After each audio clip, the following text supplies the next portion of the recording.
1971 সালের 16 ডিসেম্বর যে দাবানলে পাকিস্তানকে পুড়িয়ে ছাই করে জন্ম হয়েছিল বাংলাদেশের, তার স্ফুলিঙ্গ জ্বলে উঠেছিল মার্চ মাসেই।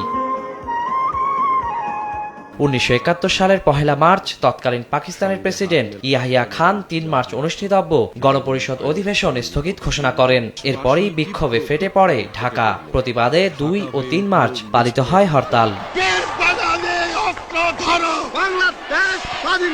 7 মার্চ তৎকালীন রেসকোর্স ময়দানে জাতির উদ্দেশ্যে ভাষণ দেন শেখ মুজিবুর রহমান, যাতে আসে চূড়ান্ত লড়াইয়ের আহ্বান।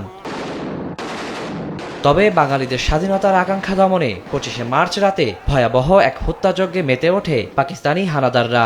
ইয়াহিয়া খানের নির্দেশে দেশজুড়ে একযোগে চালানো হয় নিরস্ত্র নিরপরাধ বাঙালি নিধনের অভিযান।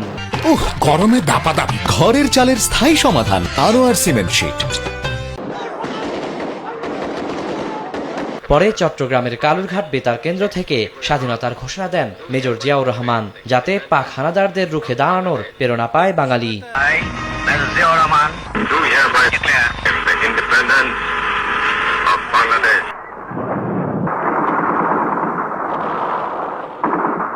দীর্ঘ 9 মাস চলে রক্তক্ষয়ী যুদ্ধ।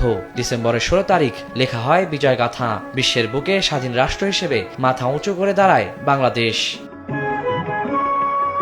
ওয়ালিউল সাকিব, সময় সংবাদ, ঢাকা।